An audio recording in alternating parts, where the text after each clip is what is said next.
नमस्कार बंधुरा केमन आছেন আপনারা সবাই आशा করছি অনেক ভালো আছেন এবং সুস্থ আছেন। প্রতিদিনের মতো আবারও একটা নতুন রেসিপি নিয়ে আপনাদের সামনে চলে আসলাম। আজকে সম্পূর্ণ নতুনত্ব একটা মিষ্টি রেসিপি শেয়ার করছি। আজকে বানিয়ে দেখাবো গোবিন্দভোগ চালের তৈরি সুস্বাদু মিষ্টি। মাত্র হাফ কাপ গোবিন্দভোগ চাল ও ডালের মিশ্রণে এই মিষ্টির স্বাদ হবে অপূর্ব। যে কাউকে বানিয়ে খাওয়ালে কিন্তু কোনোভাবেই বুঝতে পারবেন না মিষ্টিটা চালের তৈরি মিষ্টি। প্রত্যেকটা উপকরণ একদম সঠিক পরিমাপ সহ আজকের রেসিপি আপনাদেরকে বানিয়ে দেখাবো। আর রেসিপি যদি ভালো লেগে থাকে তাহলে প্লিজ একটা লাইক অ্যান্ড শেয়ার করে তার সঙ্গে কমেন্ট করবেন। আর আমার চ্যানেলে যদি আপনি নতুন বন্ধু হয়ে থাকেন তাহলে আমার চ্যানেলটি প্লিজ সাবস্ক্রাইব করবেন। তো বন্ধুরা চলুন দেরি না করে শুরু করি আমার আজকের রেসিপি।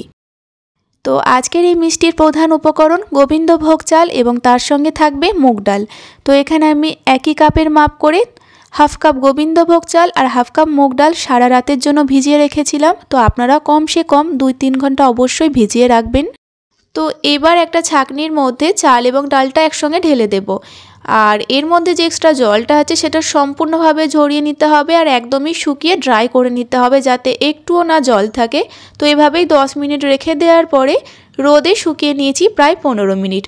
একদম ঝরঝরেভাবে শুকিয়ে নেবেন, তবে খুব একটা খটখটেভাবে কিন্তু শুকাবেন না, তাহলে মিষ্টিগুলো শক্ত হয়ে যাবে। একটু সফটনেস রেখে কিন্তু শুকিয়ে নিতে হবে। তো দেখুন এরকমভাবে শুকিয়ে নিলাম। এবার আমি একটা অন্য থালার মধ্যে ঢেলে নিলাম।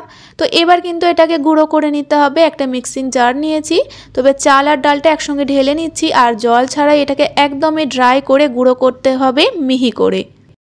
তো চাল এবং ডালটা কিন্তু খুব ভালোভাবে মিহি করে গুঁড়ো করে নিয়েছি। তো এখন দেখিয়ে দিচ্ছি মিশ্রণটা। তো মিশ্রণটা কিন্তু খুব ভালোভাবে গুঁড়ো হওয়ার পরে একটু সুজির দানার মতো লাগবে, তাতে কিন্তু অসুবিধা নেই, তার থেকে বেশি কিন্তু গুঁড়ো হবে না।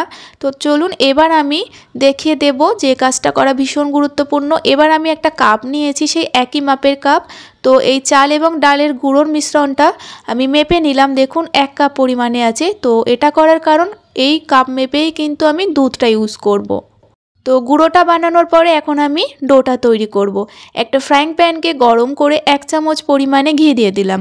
ঘিটা একটু গরম হলে একটু ছড়িয়ে দেব আর ফ্লেমটা অবশ্যই থাকবে লো টু মিডিয়ামে।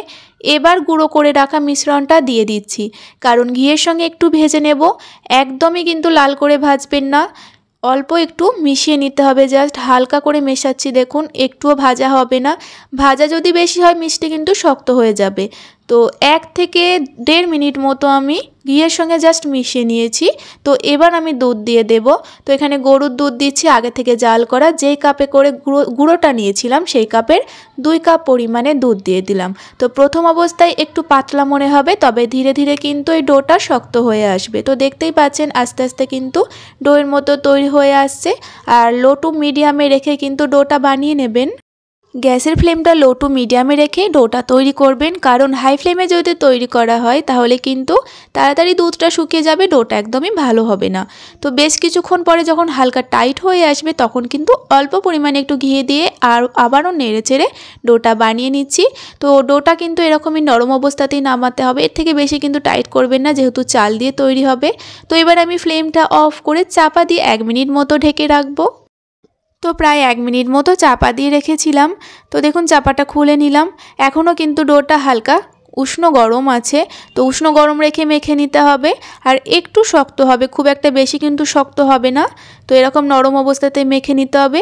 অল্প একটু ঘি দিয়ে মেখে নিচ্ছি। আর মাখারও একটা পদ্ধতি আপনাদের বলে দিই, খুব একটা ঠেসে কিন্তু মাখবেন না, জাস্ট ওপরের পোর্শনটা হালকাভাবে মেখে মোলায়েম করে নিতে হবে। তো দেখুন ডোটা কিন্তু খুব তাড়াতাড়ি কিন্তু মাখা হয়ে যাবে। তো এবার আমি এর থেকে মিষ্টির শেপ তৈরি করে নেব।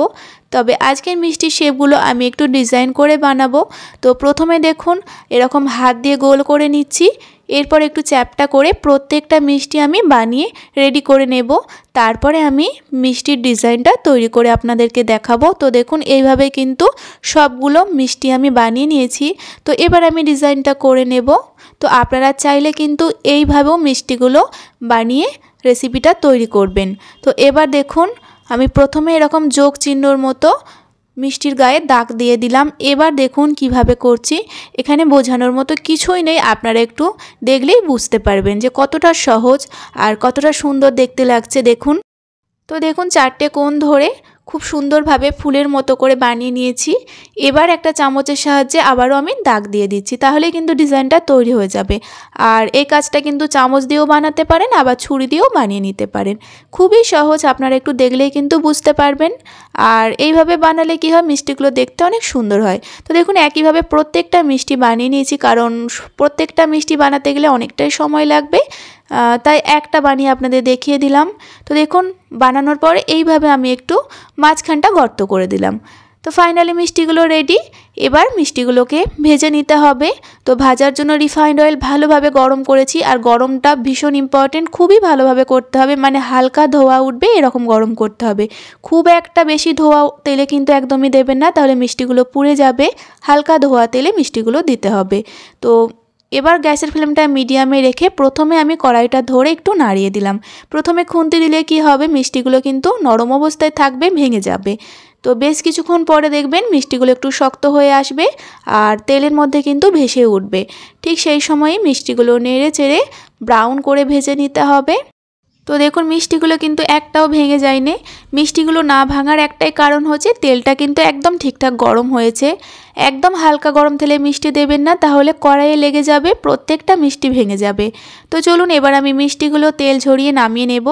আর কি সুন্দরভাবে ভাজা হয়েছে দেখুন। তো তেল ঝরিয়ে ভালোভাবে মিষ্টিগুলো আমি নামিয়ে নিচ্ছি। তো এখানে আমি প্রত্যেকটা মিষ্টি কিন্তু তেল ঝরিয়ে ভালোভাবে নামিয়ে নিলাম। এবার নামানোর পরেও দেখিয়ে দিচ্ছি, দেখুন কতটা সুন্দরভাবে তৈরি হয়েছে মিষ্টিগুলো। এবার এগুলোকে আমি চিনি শিরায় দেবো, তার জন্য আমি চিনি শিরা বানাবো। দেখুন একই কাপের মাপ করে 1 কাপ চিনি দিলাম, আর 1 কাপ পরিমাণে জল দিলাম, আর দিয়ে দিচ্ছি 2টো এলাচ, মুখটা ফাটিয়ে দিয়ে দিলাম। তো এখানে কিন্তু কোনো তারের শিরা তৈরি হবে না, শুধুমাত্র চিনি আর জলটা ভালোভাবে মিশিয়ে নিয়ে একটা পাতলা শিরা তৈরি করতে হবে।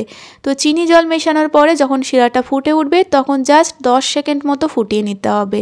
তো 10 সেকেন্ড মতো ফোটানোর পরে আপনাদের দেখিয়ে দেব, হাতের মধ্যে নিয়ে জাস্ট হালকা অয়েলি ভাব মনে হবে, কোনো তারের শিরা কিন্তু তৈরি করবেন না, তাহলে এখানে মিষ্টির মধ্যে একেবারে রসটা ঢুকবেন না। দেখুন একটু অয়েলি ভাব মনে হচ্ছে।